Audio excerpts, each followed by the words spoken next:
भारत में इलेक्शन का इस वक्त दौरा है और उसके साथ साथ दिल्ली के चीफ मिनिस्टर और उनके कुछ साथी जेल में हैं और ये सब बातें एक दूसरे के साथ मिली हुई हैं। इन सब बातों पे हम बातचीत करेंगे एक ऐसे ब्रांड नेम के साथ जो मेरे बहुत ही पुराने मित्र हैं, मेरे बड़े भाइयों जैसे हैं। मैं स्वागत करता हूं जयपुर से संजय टिक्सर जी का। संजय जी बहुत बहुत धन्यवाद। नमस्ते, थैंक यू आपको, आपने टैग टीवी पर बुलाया एक बार फिर मुझे।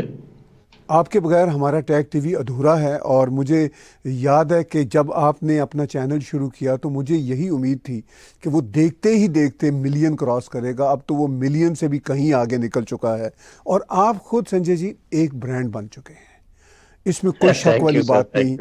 और जयपुर लिटरेरी फेस्टिवल जो हुआ करता था, आपने तब भी जयपुर डायलॉग उसके मुकाबले में खड़ा किया था, मगर तब आप सर्विस में थे। जैसे ही आप रिटायर हुए तो आपने जयपुर लिटरेरी फेस्टिवल को रिटायर कर दिया। अब हमें अब आजकल तो वो LGBTQ ब्रांड बन रहा है। हाँ, अब वो जयपुर डायलॉग ही हमें हर जगह नजर आता है और वाकई ही आपकी डिस्कशंस, आपके जो पूरे के पूरे पॉडकास्ट हैं वो एक ब्रांड बन चुके हैं और हम आपके बहुत शुक्रगुजार हैं कि आप हमें अभी भी समय देते हैं और देते रहेंगे। आपकी एक किताब भी बड़ी इंपॉर्टेंट है, all religions are not the same.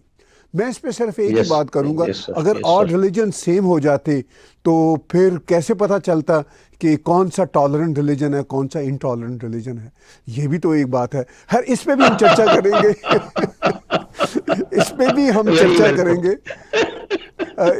मैं शुरुआत करता हूँ इलेक्शन से, क्योंकि ये सब बातें जुड़ी हुई हैं। आपकी किताब, आपके विचार, आपकी सोच धारा, ये सब की सब भारत सिविलाइजेशन और इंटरनेशनल अफेयर्स के साथ जुड़ी हुई हैं। आपकी बात कोई छोटे कैनवस की नहीं होती, हमेशा बड़े कैनवस की होती है। सर, भारत में इलेक्शन का इस वक्त मौसम है और उधर केजरीवाल जी और उनके कुछ साथी जेल में हैं, कुछ साथी शायद छूट भी रहे हैं। तो ये मंजरनामा भारत में कैसा दिख रहा है आपको? एक्चुअली देखा जाए तो केजरीवाल के जेल में होने या ना होने से इस इलेक्शन पर तो कोई फर्क पड़ नहीं रहा था। और ये बात जो है ये आपके वेस्टर्न डीप स्टेट को भी पता चल गई। देखिए, हम यहाँ ये मानते हैं कि Kejriwal is a product of the western deep state. अब आप वहाँ बैठे हैं, आप अच्छी तरह से जानते हैं ये वेस्टर्न डीप स्टेट क्या करती है, कैसे करती है। और इसको यादें तो वही है, आपको याद होगा 1951 में किस तरह से ईरान के साथ इन्होंने किया था, जब ईरान ने अपने जो सारा का सारा जो तेल का कारोबार था, तेल का प्रोडक्शन था, वो मोसद्देक थे, उन्होंने उसको नेशनलाइज करने का प्रयास किया था। He wanted to get hold of his own resources। तो फिर किस तरह से वेस्टर्न पावर से रिएक्ट करके और उसको जो है वो बेचारे को हटा दिया और they were very happy with the dictatorship of Iran. बाद में जो 1979 में हुआ, that was again a reaction to those about 25+ years of western imposition, I should say. अब इनको याद वही आता है और वही मेथड्स आज भी अपनाते हैं। आजकल इनको जो है प्रॉब्लम आ रही है इंडिया से, क्योंकि इंडिया जो है वो मोदी जी के आने के बाद से उसने ये कहा है भाई इंडिया फर्स्ट, हम इंडिया के इंटरेस्ट में ही एक्ट करेंगे। और कहीं ना कहीं वेस्टर्न डीप स्टेट इस बात से बहुत परेशान है कि रशिया के खिलाफ जो उसने पूरा का पूरा अपना एक वेस्टर्न डीप स्टेट का एक, हम कह सकते हैं कि आखिरी दांव चला था उसने अपना, कि भाई हमें अपनी जो हेजेमनी है वो उसको अगर मेंटेन करना है तो जैसा वो होता है ना, आपको पता है इब्राहिमिक रिलीजन्स में, कि भाई एक तरफ गॉड होता है, दूसरी तरफ सेटन होता है, अल्लाह होता है, शैतान होता है। It basically comes from Zoroastrianism. Zoroastrianism में एक अहुर माजदा होता है, दूसरा अहिरमन्यु होता है। और आपने मेरी किताब का जिक्र किया, उस किताब में मैंने ये सारे जो है पूरा एवोल्यूशन ये ट्रेस किया है और उसमें बेसिकली मैंने ये भी मेरा प्रोपोजिशन है कि जो आपके जो एब्राहमिक रिलीजन्स के जो बेसिक टेनेट्स हैं, they are also evolve, they are not revealed. और वो इवॉल्व होते हैं, कहीं उसमें ज़ोरोस्ट्रिनिज्म आता है, कहीं उसमें एखनातेन आ जाता है, कहीं उसमें आपके गिंजा रब्बा आ जाता है, वो सब मिल मिला के और उसका जो ये कुछ चाशनी बनी मिडिल ईस्ट में, उसके प्रोडक्ट आपके जूडाइज्म, देन उसके ऊपर फिर क्रिश्चियनिटी और फिर इस्लाम है। तो अब ये जो आपका जो खुदा और शैतान का जो ये जोड़ है, वो आपको वेस्टर्न सिविलाइजेशन में आज भी दिखता है। दे नीड अ सेटन, तो वो रशिया को सेटन बना के रखते रहे। अब भले ही वो डिप्लोमेटिकली या अगर जियो पॉलिटिकल स्ट्रैटेजी की तरह से देखा जाए तो बेवकूफ़ी की बात है कि आपका कंपटीशन चाइना से है और आप जो है वो शैतान बना के रखते हैं रशिया को। अब वो जो है, अब उसका राइट और रॉन्ग, दे थिंक कि भाई इंडिया ने अगर हमको कोऑपरेट कर दिया होता तो हम इस शैतान को मार लेते हैं। अब इंडिया जो है वो उनके काबू आता नहीं है। वो क्या चाहते हैं? वो ये चाहते हैं कि भाई हमारे सैंक्शंस को इंडिया माने, इंडिया रशिया से तेल ना खरीदे और इंडिया चाइना से लड़ाई भी करे। तो भाई मोदी जी का मानना है, और मोदी जी सब जानते हैं कि मोदी जी जो है वो बहुत ही एक, जिसको हम कहें स्मार्ट पॉलिटिशियन है, और he is a statesman, he is totally wedded to what is called the welfare and rise of India. अब आपके वेस्ट में आजकल वैसे भी वोकिज्म चल रहा है, तो जहां भी कोई नेशनलिस्टिक बात होती है, कोई कहता है माई नेशन फर्स्ट, तो उसको वो वैसे ही एक वो डॉगमा, ये भी एक नया डॉगमा है। बेसिकली मैं तो ये देखता हूं कि जो वेस्टर्न लिबरलिज्म है वो भी एक डॉगमा है, और इस चक्कर में इन्होंने जो इनका डीपली कल्टीवेटेड एसेट था ये केजरीवाल, इसको एक्टिवेट किया कि भाई देखो इलेक्शन तो ये मोदी जीत जाएगा, लेकिन हमें इसे इलेक्शन को किसी तरह से डीलेजिटिमाइज करना है। हमें जो है वो सारे हमारे जो अलग अलग तरह के जो इंडेक्स है, वो कोई फ्रीडम इंडेक्स है और कोई आपका वीडेम है और कोई हंगर है और कुछ है, ये सारे के सारे हमें एक्टिवेट कर देने। वह पूरे वेस्टर्न प्रेस में बना के रखेंगे कि भाई इंडिया का तो इलेक्शन जो है ये गड़बड़ है, ये तो इलेक्टोरल ऑटोक्रेसी हो गई है या फ्लॉड डेमोक्रेसी हो गई है। अरे तुम्हें किसी डिक्टेटरशिप से कोई प्रॉब्लम नहीं, you are most comfortable with China. तो ये जो है ये दूसरे तरह का ये डबल मॉरल्स जो है वो तुम इंडिया को क्या प्रीच करते हो? इंडिया के क्या है कि अब with the rise of internet and with the rise of internet warriors in India, India doesn't care for their opinions. Specially may be Indian state तो अभी भी केयर करती है, क्योंकि उनको डिप्लोमेटिकली नेविगेट करना होता है इस पूरे जियो पोलिटिकल सिनेरियो से। लेकिन जो इंडियंस हैं दे नो लॉन्गर केयर, और वो जो भी ये लोग करते हैं बाय शेयर नंबर्स, उनको ये बुरी तरह से, जिसको हम कहते हैं हलकान कर देते हैं। अब इसमें जो है एलन मस्क का भी बड़ा रोल है। ना एलन मस्क ने लेवल प्लेइंग फील्ड क्रिएट की होती और न ये इतना मिफ्ट फील कर रहे होते। तो ये जो केजरीवाल जो प्लानिंग कर रहे थे डीलेजिटिमाइज करके और सब परेशानी करने के, तो हमने भी ये सोचा था कि भाई पॉलिटिकली ये एक्सपीडियंट भी होगा, ये एडवाइजेबल भी होगा कि भाई पॉलिटिकली इनको शायद अभी अरेस्ट नहीं करेंगे, but certainly they probably knew more than what we do. और जैसा हमने बाद में इन्वेस्टिगेट किया और पाया कि भाई ये वेस्टर्न डीप स्टेट के बिहाफ पे एक्ट करने के लिए तैयार हो रहे थे। तो जो एजेंसी है, वो एजेंसी को बस इतना ये कर सकते थे कि भाई उससे रिक्वेस्ट कर रखा था कि यार अभी इलेक्शन हो रहे हैं, कोई प्रेसिपिटेट एक्शन ना लेना। तो उन्होंने जो अपना कॉशन था वो विड्रॉ कर लिया, विड्रॉ कर दी, वो अरेस्ट हो गए, क्योंकि उनका जो क्राइम है वो बिल्कुल मैनिफेस्ट है। उन्होंने इलेक्शन के लिए फंड इकट्ठा किया, वो फंड इकट्ठा करने के सबूत आ गए, सबूत आने के बाद में उनके सारे साथी भी अरेस्ट हो गए, ये भी अरेस्ट हो गए। और कोर्ट्स ने एग्जामिन कर लिया, कोर्ट्स ने उसको प्राइमा फेसी मान भी लिया। अभी तक उनको बेल नहीं मिली, आज फिर एक बेल हियरिंग हुई है, देखिए कल उसका ऑर्डर आएगा और कल क्या होगा। I am talking of as we speak. तो जी। जी केजरीवाल जी के आपने कहा कि इंडियन इलेक्शन पे कोई इम्पैक्ट तो होना नहीं था, लेकिन उनकी इस तरह अरेस्ट से या अरेस्ट के बाद अभी जो कुछ आने वाले दिनों में बेल के हवाले से कोई रिजल्ट्स आते हैं, इफेक्ट पड़ेगा? नहीं, एक्चुअली केजरीवाल इज इमटेरियल। आप ये देखें, केजरीवाल का दिल्ली है, दिल्ली में सारे ओपिनियन पोल्स ये कह रहे हैं कि इस दिल्ली में 7 लोकसभा की सीट है पार्लियामेंट की, जो हमारे लोअर हाउस है, लोकसभा बोलते हैं उसको, तो लोकसभा की 7 सीटें हैं। और हर ओपिनियन पोल, वो फार लेफ्ट से लेके फार राइट तक, एवरी ओपिनियन पोल सेज कि it will be swept 7-0 by the BJP.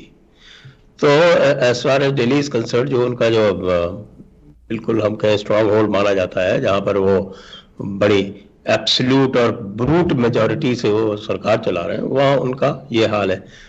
Punjab जो है वहां पर उनकी सरकार है, तो पंजाब में भी जो हालात इस वक्त जो है, जो लोग कह रहे हैं, वो कह रहे हैं कि भाई जो इनकी पार्टी है इट इज गॉन डाउन। इस पार्टी ने 117 में से 92 सीट्स जीती थी।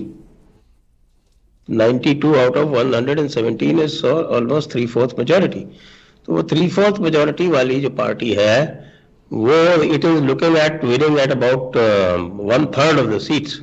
वहां पे 13 सीट्स हैं, तो इम्पैक्ट तो इसका नहीं है। वहां पे तो BJP was not expected to win initially any seat at all, but now people are saying, opinion polls are now giving BJP a fighting chance to win 1/3 of the seats।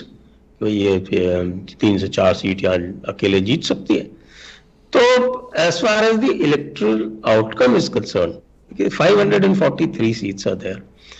उसमें से पंजाब और दिल्ली मिला के 20 सीट होते हैं, और उस 20 seat में अगर 10 सीट पहले से ही प्रिडिक्टेड है कि भाई ये जीत रही है भारतीय जनता पार्टी, तो it's not going to have any effect at all. अच्छा, इसका क्या हुआ, इसने हालती क्या की, that he did not answer the summons of the investigating agencies. तो when you do not answer the summons of the investigative agencies, तो then you land in problem, then you land in huge problem. उसके बाद फिर courts को भी आप ये नहीं एक्सप्लेन कर सकते कि भाई आप क्यों नहीं इन्वेस्टिगेशन ज्वाइन कर रहे हैं। इसी को कॉन्ट्रास्ट करें, you remember mister Modi was foisted with a lot of cases during the Congress rule. उनको जो है वो गुजरात में राइट्स हुए थे, गुजरात राइट्स के केस में ही was summoned, an SIT was form, special investigative team under supreme court orders, और उनको समन दिया गया। He responded to the first summon and he responded to every summon that was sent. He cooperated with them fully and he presented them with such evidence that they had to let him go.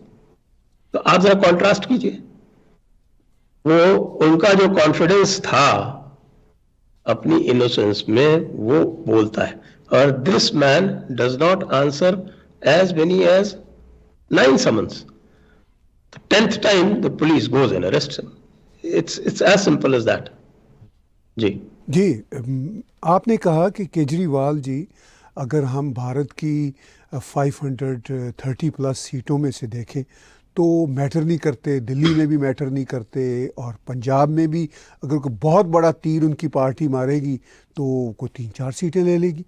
तो इस सारी situation में तो 3-4 नहीं तो 6-7 ले लेगी। हाँ, चलिए अगर भारत की 540 प्लस सीट्स में से 543 सीट्स में से अगर वो फर्ज कीजिए 6-7 भी ले लेते हैं, तो उसका भारत के इलेक्शन पे क्या इम्पैक्ट होगा?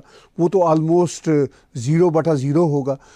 तो इस वक्त जो भारत की सरकार है, जो लगता है कि री इलेक्ट दोबारा हो जाएगी, आपको कैसा लगता है कि क्या ये आगे आने वाले इलेक्शन में, अगर ये री इलेक्ट होते हैं, तो वेस्ट जो हमारा बड़ा मुद्दा है, वेस्ट का जो नैरेटिव है, वेस्ट की जो बुली भी है एक तरफ से, और भारत के साथ शराकतदारी भी रखना चाहती हैं दूसरी तरफ, तो उस बुली को भारत की नई री इलेक्ट होने वाली बीजेपी की एक बार से फिर सरकार, इन केस वो री इलेक्ट होते हैं, तो वो कितना आगे लेकर जाएंगे भारत को वर्ल्ड स्टेज पे? देखिए, दो चीजें हैं। एक चीज तो यह है कि वेस्ट की नीयत में कोई फर्क नहीं है। वो उसी तरह से वर्ल्ड को डोमिनेट करना चाहता है जैसा कि वो वर्ल्ड वॉर 2 के बाद से या उससे पहले से, इवन इन द कॉलोनियल इरा, तो वो जैसे हम कह सकते हैं पिछले 250 साल से जैसे डोमिनेट करता आया उसी तरह से डोमिनेट करना चाहता है। प्रॉब्लम बस ये है कि अब उसके पास वो पावर नहीं है जो कॉम्प्रहेंसिव नेशनल पावर जिसको कहते हैं, या उसको हम कहें कि जो रिलेटिव सीएनपी है, रिलेटिव कॉम्प्रहेंसिव नेशनल पावर है, अब वो उस लेवल की नहीं है।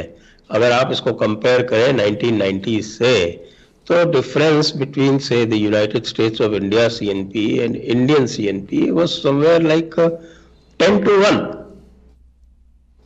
लेकिन आज की डेट में अगर आप बहुत चैरिटेबल भी लेंगे तो it is not more than 3-1। तो जब आप भारत जैसी कंट्री से डील कर रहे हैं, which is the fastest growing economic power, and it is also the fastest growing economic power, economic big power, क्योंकि ये वेस्ट के कहने से चलता नहीं है। मोदी के टाइम पे, ये आपके सोनिया गांधी के टाइम पे तो चलता था, लेकिन अब ये वेस्ट के कहने पे पूरी तरह से नहीं चलता है। It looks after its own interest, हाँ भाई ये चीज हमारे इंटरेस्ट में है तो ये वेस्ट से हम यहाँ पर तो कर लेंगे, यहाँ पर ये रशिया हमारे सबसे अच्छा इसमें हमको डील दे रहा है तो हम यहाँ रशिया से करेंगे, यहाँ पे हमको ताइवान अच्छी डील दे रहा है तो हम ताइवान से करेंगे, और हम अपनी सिक्योरिटी इंटरेस्ट को और हमारे जो स्ट्रेटेजिक इंटरेस्ट हैं उनको कॉम्प्रोमाइज नहीं करेंगे। This is something new, this is something new which the USA led world order is not comfortable with.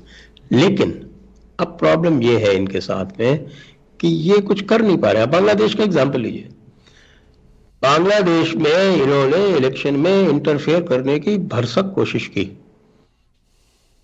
और ये शेख हसीना को डिपोज करना चाहते थे, लेकिन इंडिया की वजह से नहीं कर पाए। अब इसी को आप देखें, इसी को you take it 30 years back, क्या 30 साल पहले अगर ये बांग्लादेश में इंटरफेयर करना चाहते तो नहीं कर देते, किया ही था इन्होंने। अब ये पूरा का पूरा जो ये जियाउर रहमान, उसके बाद ये खालिदा जिया, ये सब जो है ये किसका क्रिएशन है? इन लोगों के क्रिएशन है। मुजीबुर रहमान को मरवाने में किसका हाथ है? इन लोगों का हाथ है। लेकिन आज ये हसीना को टच इसलिए नहीं कर पा रहे हैं कि मोदी साथ में खड़े हुए। तो this is a very uncomfortable situation for the west. आप जानते हैं कि इन्होंने एशिया पैसिफिक को इंडो पैसिफिक क्यों किया? इंडो पैसिफिक करके ये दे रहे थे कि भाई इंडिया की ईगो को थोड़ा बढ़ाओ, इसको चाइना से लड़ाओ। तो Modi ji is very smart, उन्होंने जो उसके साथ साथ जो भी चीजें जो है ये वेस्ट से जो ले सकते थे वो तो ले रहे हैं, लेकिन कह रहे भैया चाइना से हम लड़ेंगे तो हम अपने हिसाब से लड़ेंगे, आपके कहने से नहीं लड़ेंगे। तो ये जो है ना, प्रॉब्लम इज उनको एक राइजिंग इंडिया तो चाहिए, क्योंकि rising India is the only hope for the world economy. China is almost on the brink of an economic collapse. उन्होंने जो बेवकूफियां जो शी जिनपिंग ने की है, चाइना को बिल्कुल क्लैंप डाउन करके, क्लोज डाउन करके, और उसको जो है वो माओ वाली ईरा में ले जाने के जो उसने कोशिश की है, उसकी वजह से चाइना जो है it is facing an very big economic downturn. तो India is very important for the world economy, इसलिए India can not be ignored, but they want a managed India, they do not want a Modi there, ये problem है इनकी। जी, आपने कहा कि waste दिल से तो नहीं चाहता कि मोदी वहाँ पे दोबारा आए, लेकिन हमें लगता है कि मोदी जी दोबारा आएंगे भारतीयों की वोट की ताकत से। और फिर वेस्ट दूसरा मैसेज देता है। बाइडन कहते हैं कि मोदी बहुत अच्छे दोस्त हैं। अभी अमेरिका के एम्बेसडर जो हैं भारत में, उन्होंने स्मिता प्रकाश के साथ पॉडकास्ट में कहा कि बाइडन ने कहा कि दुनिया में सबसे इम्पॉर्टेंट देश जो मेरे लिए अगर कोई है तो वो भारत है। भारत इम्पॉर्टेंट देश भी है। भारत मोदी की वजह से, अपने इंडिपेंडेंट होने की वजह से, अपने विचारधारे में एक थ्रेट भी है और उसको चीन के साथ भी लड़ाना है। मगर आपने सही बात की कि भारत चीन को डील करेगा अपने हिसाब से, वेस्ट के हिसाब से डील नहीं करेगा। लेकिन चीन एक थ्रेट तो है भारत के लिए। कितना बड़ा थ्रेट है और भारत इसको किस तरह डील कर रहा है? देखो, चीन एक थ्रेट तो है, देयर इज नो डाउट कि चीन थ्रेट है भारत के लिए। चीन के साथ में आप ये देखें कि due to some wrong policies जो फॉलो की गई, स्पेशली हमारी फर्स्ट डेकेड में, हमारा जो है वो टोटल ट्रेड सरप्लस हुआ करता था। 2004 में जब एनडीए गवर्नमेंट गई तो उस वक्त ट्रेड सरप्लस हुआ करता था। और अगले 10 साल में हम चले गए भारी ट्रेड डेफिसिट में, क्योंकि बहुत सारे जो क्रिटिकल एरियाज थे वो हमने उनको सरेंडर कर दिए। हमने अपनी मैन्युफैक्चरिंग की कॉस्ट पे उनके इंपोर्ट को प्रेफरेंस दे दिया। अब वो जो है वो लाइंस जो है, लॉजिस्टिकल लाइंस इस तरह से बिल्टअप हो गई कि अब उनको रिवर्स करना बड़ा मुश्किल है। अब कर तो रहे हैं। अब आत्मनिर्भर भारत में यू नो कि बहुत सारी चीजें यहाँ हो रही हैं। अब तो आर्म्स एक्सपोर्ट भी $2.5 बिलियन के लेवल पे पहुंच गई हैं, जो कि बिल्कुल नॉन एग्जिस्टेंट हुआ करती थी। तो ये जो चीज है, ये भारत ने अपने आप को डीकपलिंग शुरू कर दी चाइना से। तो चाइना की जो थ्रेट है वो अब जो इकोनॉमिक थ्रेट एक हुआ करती थी वो तो धीरे धीरे कम हो गई है और फर्दर कम हो जाएगी। आपको पता है भारत ने उनके एप्स भी बैन कर दिए और आपके वो डंपिंग ड्यूटी वगैरह वो सब कर करके, और धीरे धीरे उनके जो एक्सपोर्ट है, उनकी जो इंपोर्ट्स है वो डिस्करेज करते जा रहे हैं और वो सारी चीजें जो है शिफ्ट कर रहे हैं। जैसे फार्मा सेक्टर में उनके एपीआईज जो थे, एक्टिव फार्मा इंग्रेडिएंट, वो पूरी तरह इंडिया उनके ऊपर डिपेंडेंट था। वहां से एपीआई, यहाँ से रॉ मटेरियल जाता था, वहां एपीआई बनता था, एपीआई यहाँ इंपोर्ट होके यहाँ पे ड्रग्स बनती थी और ड्रग्स को वो खरीदते थे। तो ये पूरा का पूरा जो है इसको डीकपल करने का काम शुरू हो गया। अभी एपीआई का एक बड़ा सेक्टर भारत में डेवलप हो चुका है और हो रहा है। तो ये सबसे क्रिटिकल डिपेंडेंस थी भारत की, तो उससे भारत अब निकल रहा है। तो as far as economy is concerned, economy की डीकपलिंग हो गई है एक तरह से, और इंडिया के लिए थ्रेट चाइना की है वो अब केवल मिलिट्री थ्रेट बची है, जो कि इंडिया जो है is more than capable of handling. और चाइना ने वो टेस्ट कर लिया जब उसने ईस्टर्न लद्दाख के स्टैंड ऑफ में, गलवान में, अरुणाचल में जो देखा जिस तरह से उसकी पिटाई हुई, उससे जो है वो they have learn their lessons, ऐसी बात नहीं है। और आज भी इंडिया ने वहाँ पे, आप देखिए कि जो ईस्टर्न लद्दाख में सेंट्रल सेक्टर में कैलाश मानसरोवर के ठीक नीचे इंडिया ने अपने 10,000 ट्रूप्स वहाँ पे डिप्लॉय कर दिए। अब चाइना के लिए भारी मुश्किल हो रही है, क्योंकि चाइना की जो लॉजिस्टिक्स लाइंस है वहाँ पे इतनी अधिक स्ट्रेच्ड है, उनको सारा का सारा जो लाना पड़ता है वो 6,000-7,000 किलोमीटर दूर से लाना पड़ता है। इंडिया के लिए तो कोई दिक्कत ही नहीं है, we are sitting right there. इसी तरह से जो हमारे जो सारी की सारी एयरफील्ड हैं वो almost 100 metre above sea level है, और उनकी जो एयरफील्ड्स हैं वो 3,000 मीटर प्लस पे है। तो हर तरह से भारत को कहीं कोई मिलिटरीली डील करने में प्रॉब्लम नहीं है चाइना से। और दूसरी चीज ये है कि अनलाइक द नेहरूवियन ईरा, वो एक आप कह सकते हैं एक रिजॉल्व भी है एक नेशनल कंसेंसस भी है। तो इसलिए China is nothing other than a military threat. Other than military threat China की और कोई थ्रेट नहीं है, which India is perfectly capable of dealing with. आपने साथ में ये जी, जरूर है कि बीच में ये वो भी उड़ाई गई थी कि साहब की 2.5, Pakistan was one front, then the internal 0.5 front. अब उधर पाकिस्तान खुद ही 4 फ्रंट से डील कर रहा है, तो वो फ्रंट तो न्यूट्रलाइज हो गया पूरी तरह से। और ये जो चाइना वाला फ्रंट है वो इंडिया ने अपने मिलिट्री पावर से न्यूट्रलाइज कर दिया। तो अब जो है ये 0.5 फ्रंट बचा है। 0.5 फ्रंट के सबसे बड़े इस वक्त जो है वो रिप्रेजेंटेटिव वो मिस्टर केजरीवाल थे। आपने केजरीवाल जी को देख लिया। अब ये 0.5 फ्रंट पे अब ये अटैक जो है ये शुरू हो गया है। जी, लेकिन असदुद्दीन अवैसी जैसे पॉलिटिशियन और उनके साथ मिले हुए कुछ एक्टिविस्ट कहते हैं जी कि चाइना कुछ हिस्सों पे काबज़ हुआ है रीसेंट ईयर्स में, और वो बार बार ये बात दोहराते हैं। तो उनके इस क्लेम को या उन जैसों के इस क्लेम को आप कैसे देखते हैं?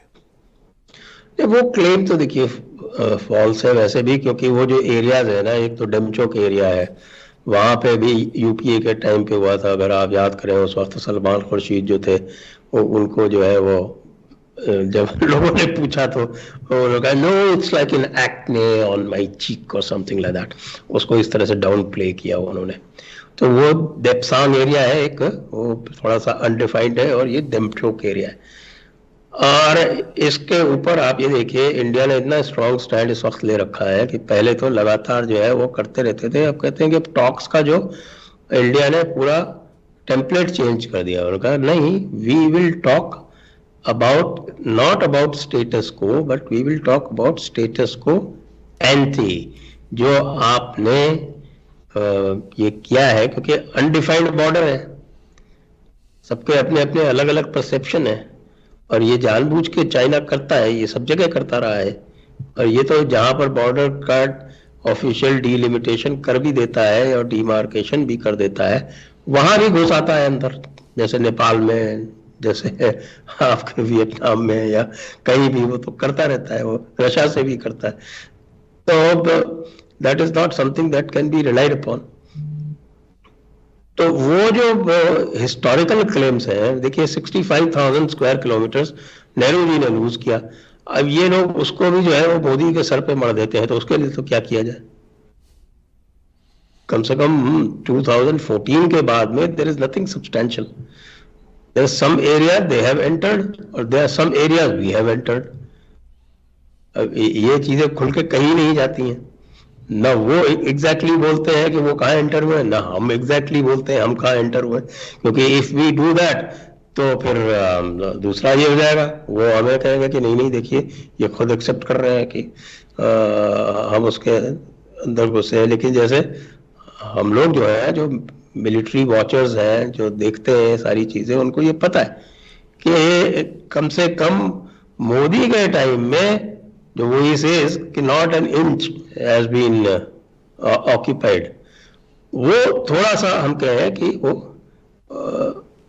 डबल मीनिंग है, क्योंकि नेट सम इज जीरो। ये जो दोनों का सम है, क्योंकि हम भी उनके पीछे घुसे हुए हैं कई जगह, जो हम एक्नॉलेज नहीं करते हैं, ऑब्वियसली फॉर ऑब्वियस रीजंस, वो भी एक्नॉलेज नहीं करते। तो एक्चुअल स्थिति ये है कि वो पूरा का पूरा जो है वो डेट जीरो है। ये दैट इज द फैक्ट। अभी जैसे people who have knowledge of the situation on the ground, ji, we know that. अभी जैसे अरुणाचल प्रदेश के कुछ इलाकों के नाम चाइनीज़ ने अपने मैप में, वो अपने मैप पे जो भी कुछ करना चाहे करता फिरे, उससे कोई फर्क तो अगरचे पड़ता नहीं। जयशंकर जी ने वो कोई नहीं, वो हम लोगों ने मिलके, वो हमारे वो आते हैं ना आदि अचिंत लेफ्ट टॉक्स वाले, हाँ, तो हम लोगों ने आपस में बात की थी, उन्होंने अपना मैप जारी कर दिया, उसको हम चारों तरफ फैला रहे हैं। हम कह रहे हैं कि भाई तिब्बत इज, ये चाइना का जो ओरिजिनल एरिया है वो तो छोटा सा है, that is just about the size of India. बाकी there is what is called Chinese occupied Manchuria, Chinese occupied Yunnan, Chinese occupied inner Mongolia, Chinese occupied Tibet, Chinese occupied eastern Turkistan. China is the foremost imperialistic force.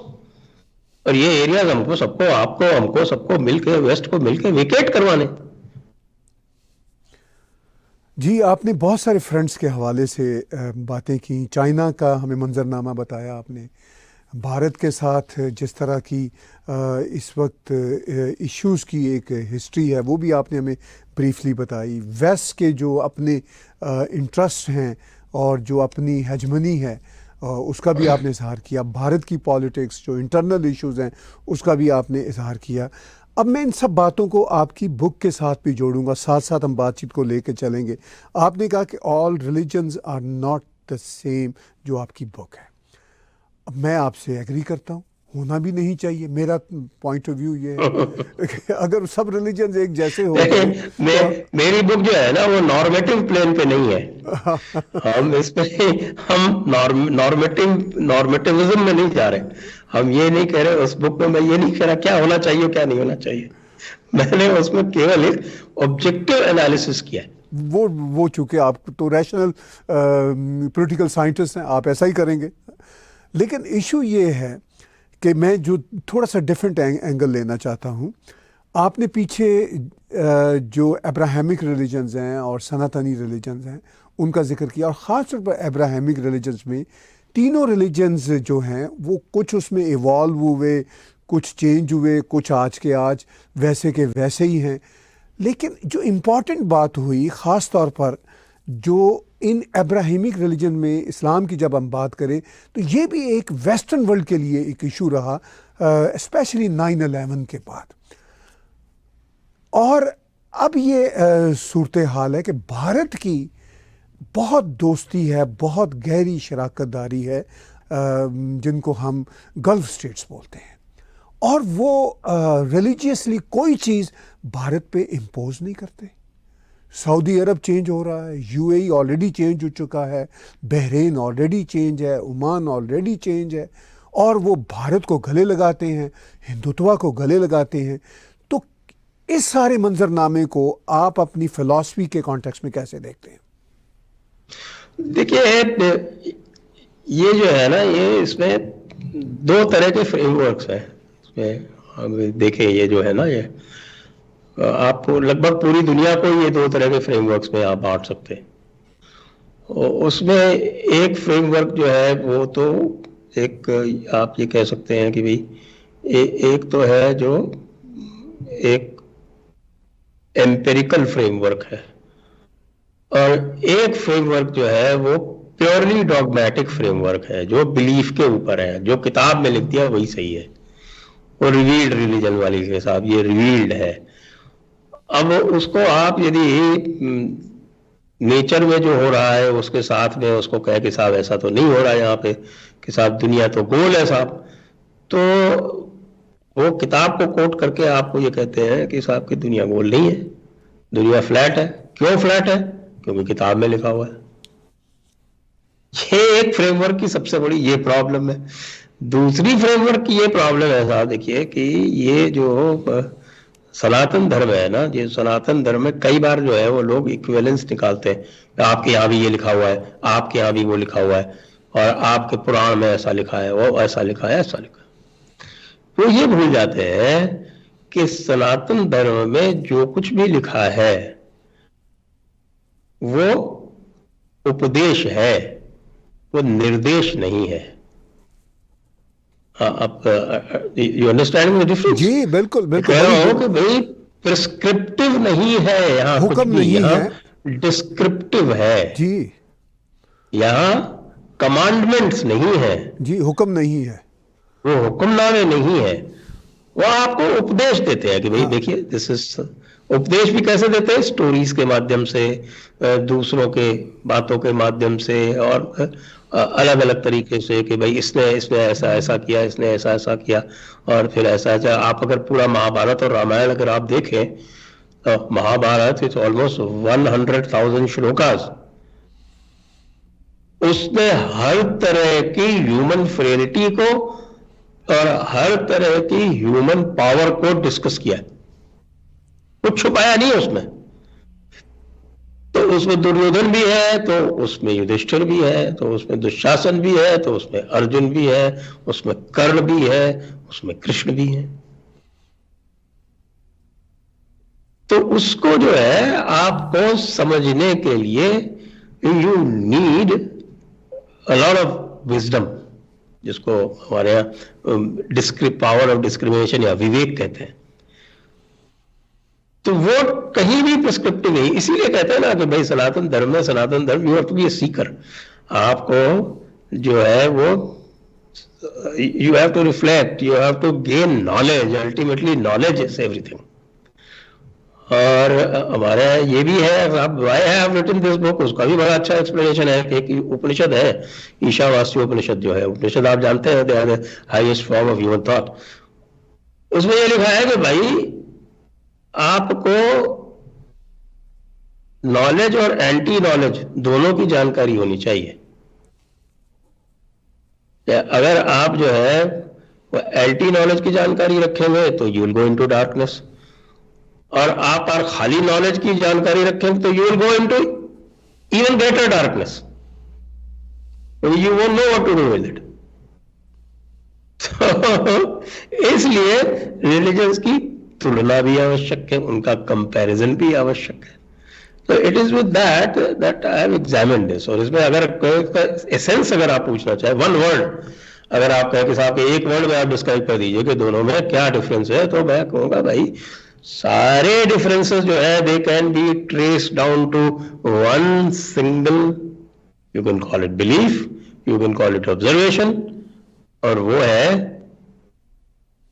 The difference in how you view the time cycle.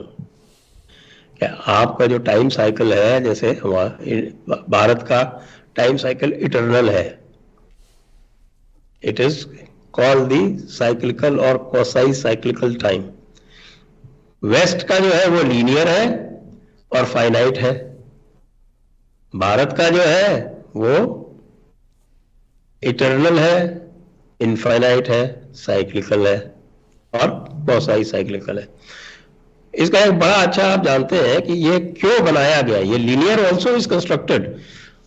ये जब Christianity जब आई है तो Christianity ने इसके ऊपर debates हुए हैं इसमें, और इनकी जो इक्यूमेनिकल काउंसिल्स हुआ करती थी, उसकी 5th जो काउंसिल हुई है वो, if I remember right, I think it is 554 CE common era, 554। तो 554 ईस्वी में इन्होंने एक ये जारी किया, what is called, they pronounced a curse on cyclical time, और उस दिन से इन्होंने साइक्लिकल टाइम को अवैध घोषित कर दिया। अब उसका मेरी किताब में बड़ा लंबा चौड़ा जिक्र है कि क्यों किया, कैसे किया, और why it was necessary for them to do. Islam copied it, क्योंकि उनको भी सूट करता था वो। तो यहां पर जब आप जाएंगे ना तो बहुत सारी चीजें इससे निकल के आएंगी। आप देखेंगे कि पीपल हु बिलीव, जो आपके जो जिसको हम बोलते हैं कि पुनर्जन्म और रीबर्थ का कॉन्सेप्ट जो है वो तभी आपके पास आ सकता है जब आपके पास साइक्लिकल टाइम का कॉन्सेप्ट हो।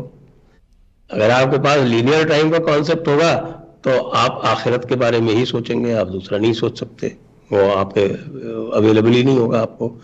अच्छा, आप अगर एक ही बार जिंदगी ले रहे हैं तो आप जो है वो ऊपर वाले से, अगर वो कहा जा रहा है, जैसे कुरान में कई बार कहा है कि भाई अल्लाह से डरो, तो आप डरेंगे।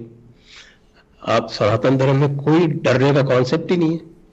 सनातन धर्म में तो ये है कि you have to become one with दी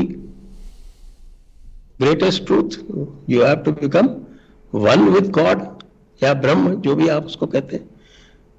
तो अलग अलग सिद्धांतों में आप तो या तो स्वयं ब्रह्म है, या ब्रह्म के अंश है,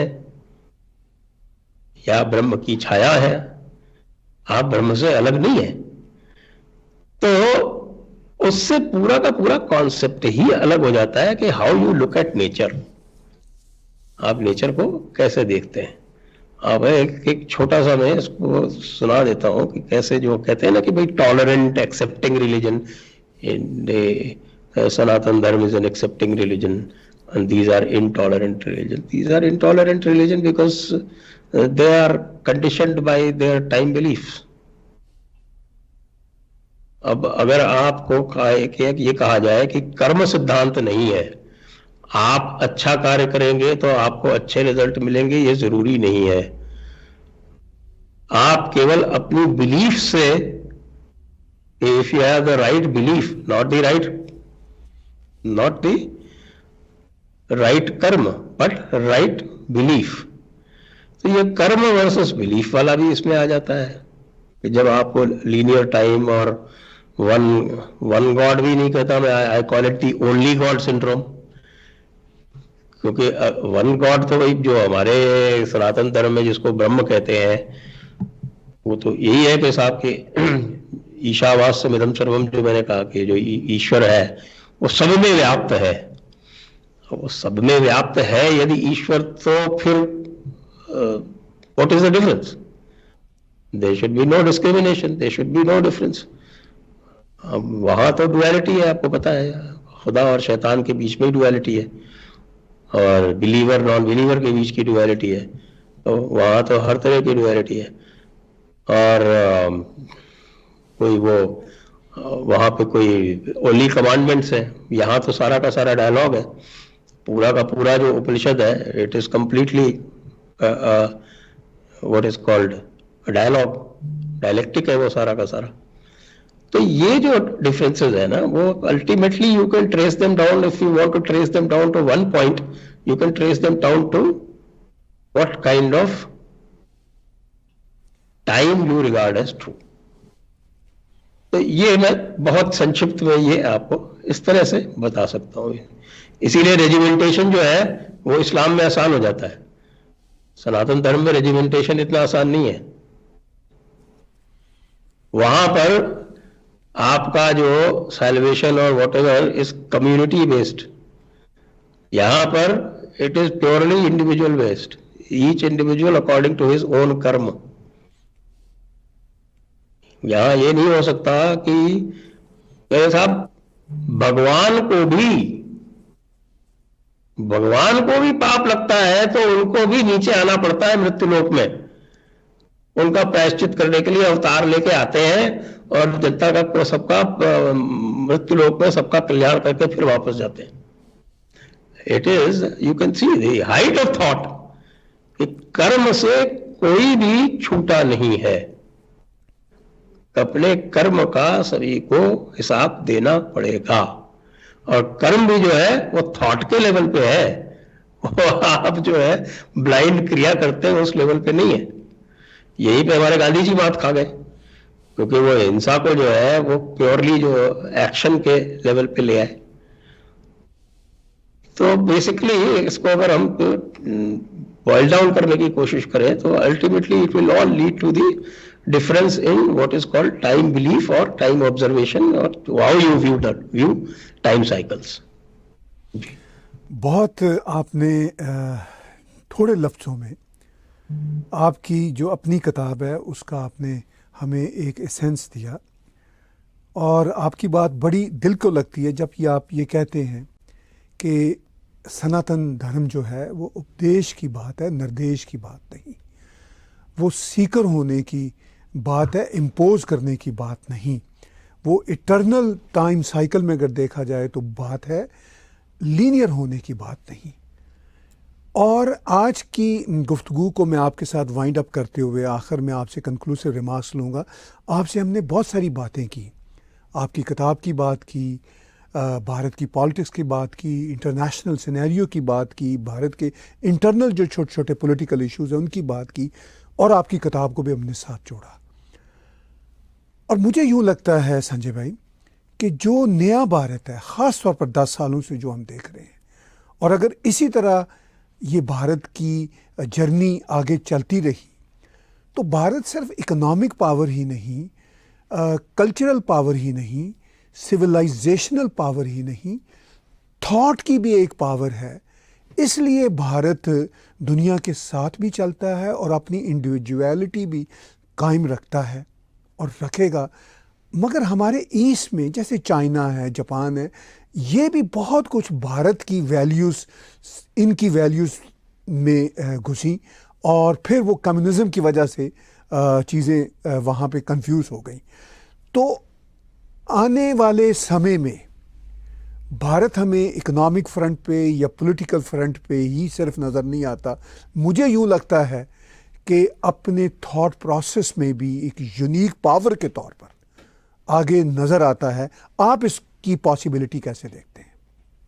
आप बिल्कुल सही कह रहे हैं, और सही इसलिए आप कह रहे हैं। मैं आपको ये बताता हूँ कि भारत में जो विकास या डेवलपमेंट की जो धारणा है, जो कॉन्सेप्ट है, it is not limited to material. वहाँ material growth without spiritual growth is considered a curse. जो आप इस वक्त देख रहे हैं वेस्ट में जो हो रहा है, जिस तरह से पूरी की पूरी सोसाइटीज बर्बाद हो रही हैं, जिस तरह से यूथ बर्बाद हो रहा है वेस्ट में, जिस तरह से वो पूरा जो है वो जो वेस्टेड इंटरेस्ट से उनके हाथ में खेल रहा है, और जो कुछ भी आप चाहे वो डेमोक्रेसी की भी बात करें तो ये डेमोक्रेसीज भी शैम होती जा रही हैं वहाँ पे। वो अक्यूज तो भारत को करते हैं कि भाई ये फ्लॉड डेमोक्रेसी है, बट लुक एट अमेरिका। जिस तरह का वोटिंग फ्रॉड वहाँ हो रहा है, उस तरह का हम भारत में उसकी कल्पना भी नहीं कर सकते। तो जो विकास की जो बात होती है ना, तो that vikas is a very wholesome concept as far as Bharat is concerned. मैं आपको कुछ एग्जांपल दूंगा। एक्चुअली इस मामले में ना जो people give lot of credit to Modi, but they do not treat Modi as a thinker. वो मोदी को बहुत थिंकर नहीं मानते। मैं आपको 3 स्पीचेस में कहूंगा कि आप उसको देखें, एनालाइज करें, और जो दर्शक जो सुन रहे हैं वो 3 स्पीचेस को मैं पर्टिकुलरली रेफर करूंगा। वो 3 स्पीचेस है। एक तो 15 अगस्त 2022 को ये delivered speech from the ramparts of the red fort, और रेड फोर्ट से वो जो स्पीच दी थी उसमें उन्होंने एक पर्टिकुलर चीज मेंशन की थी और उसको कहा था पंच प्राण। उसको he mispronounced it as प्राण, but later on it is clarified as पंच प्राण। पंच प्राण means the 5 great vows or the 5 resolutions। तो वो जो 5 resolutions है ना, वो मोदी जी का थॉट दिखा रहे हैं 2047 का। और वो क्या है? वो है विकसित भारत, मानसिक गुलामी की मानसिकता से मुक्ति, अपनी विरासत पर गर्व, और उसके बाद है नागरिकों में एकता, और 5वां है नागरिकों के कर्तव्य।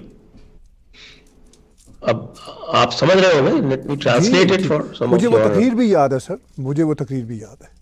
वो तकरीर आपको याद है? तो विकसित भारत मीन्स डेवलप्ड इंडिया, साथ में रिमूवल ऑफ मेंटल कॉलोनाइजेशन और मेंटल स्लेवरी। आप अच्छी तरह से समझते हैं इसका क्या मतलब है। उसके बाद pride in your own heritage, और फिर है यूनिटी अमंग सिटीजन्स। वो तो ठीक है, नॉर्मल सी बात है। और जो 5वीं बात है ना, that is the most important. आपने किसी भी वर्ल्ड लीडर को पिछले 50 साल में ये जो है डेमोक्रेटिक कंट्रीज में नहीं सुना होगा कहते हुए ड्यूटीज ऑफ सिटीजन्स। और ड्यूटीज ऑफ सिटीजन्स का भारतीय संस्कार में, भारत में एक बहुत छोटा सा शब्द है, उसको कहते हैं धर्म।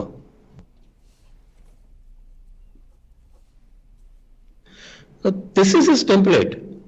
उसके बाद 2 बहुत ही बढ़िया, और पर्टिकुलरली एक तो जब वो काशी वाला जो कॉरिडोर बना था, तो उस समय जो स्पीच दी थी नरेंद्र मोदी ने, और पार एक्सीलेंस स्पीच जो है वो इस बार वो राम मंदिर के प्राण प्रतिष्ठा के समय जो स्पीच दी है,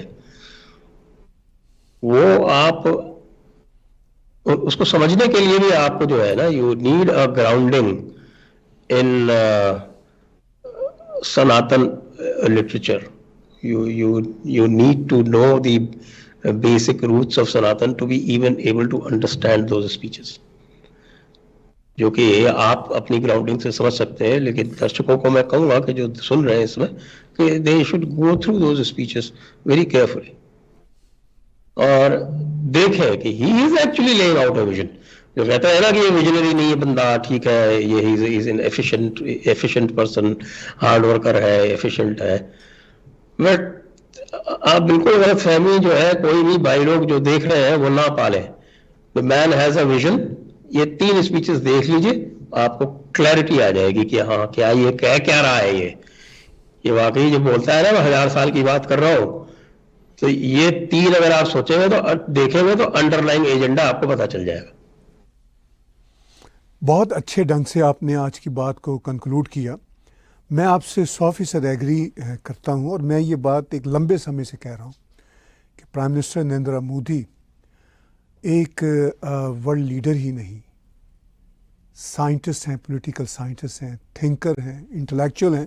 और आपकी और मेरी ये बात उनके ओपोनेंट्स को बहुत बुरी लगेगी और वो जो fashionable westernised so called elite है वो हंसेगा. मगर हम चाहते हैं कि वो बस हंसता रहे और भारत दुनिया में मटेरियल लेवल पे ही अपना इम्पैक्ट आने वाले सालों में नहीं डालेगा सिर्फ, बल्कि स्पिरिचुअल और थॉट प्रोसेस के लेवल पे डालेगा. यही मेरा थीसिस है और यही आपका थीसिस है. और आपकी आज की बात जानकर बहुत अच्छा लगा. और आने वाले दिनों में संजय भाई, मेरी ख्वाहिश होगी कि आपकी किताब पे हम और खुल के बातचीत करें और उसको ज़रा और खोलें, चैप्टर्स वाइज खोलें. तब तक मैं भी उसको पढ़ चुका हूँगा और आपकी वसात से हम चाहेंगे कि हमारे व्यूज़ उसको और समझें. हम बहुत शुक्रगुजार हैं आपने हमें वक्त दिया. व्यूज़, बातचीत सुनी आपने संजय दीक्षित जी की और मैं आपको अपनी दिल की बात करता हूँ. आज संजय जी से जो मैंने बातें की हैं, बहुत अरसे बाद इस तरह की बातें कहीं पर मैं कर सका हूँ, डिस्कशन इवॉल्व कर सका हूँ. और मेरी आने वाले दिनों में ख्वाहिश होगी कि संजय जी के साथ हम ज़्यादा से ज़्यादा जुड़ें और इस तरह के जो थॉट्स हैं, जो डीप जो फिलॉसफी है, जो डीप अंडरस्टैंडिंग है on issues of civilization, on issues of international affairs, हम आपके साथ शेयर करते रहें. आज की बातचीत मेरे साथ और संजय दीक्षित जी के साथ देखने सुनने का बहुत बहुत धन्यवाद. आप टैग टीवी के यूट्यूब चैनल को सब्सक्राइब कीजिए और इसी यूट्यूब चैनल पे आप डोनेट के बटन को क्लिक करके हमें कंट्रीब्यूट भी कर सकते हैं. इसके साथ साथ आप अपने साथियों को अपने हलके में बताइए कि टैग टीवी को सब्सक्राइब भी कीजिए. और अगर आप टैग टीवी के इसी चैनल पे डोनेट के बटन को क्लिक करके पैट्रियन, पेपॉल या क्रेडिट कार्ड के ज़रिए कंट्रीब्यूट कर सकें तो हम आपके शुक्रगुजार होंगे. इस तरह हम अपने सफ़र को सहूलत के साथ और आगे लेकर जाएंगे. और धर्मा के लिए जो टैग टीवी का एक ख़ास मिशन है, जो संजय दीक्षित जी की किताब भी कहती है कि कैसे धर्मा जो है हमारा मुख्तलिफ है, यूनिक है, और हम सब धर्मा के इसी मिशन को टैग टीवी के ज़रिए भी आगे लेकर चलें. आज की बातचीत मेरे साथ और संजय जी के साथ देखने सुनने पर एक बार फिर आपका शुक्रिया.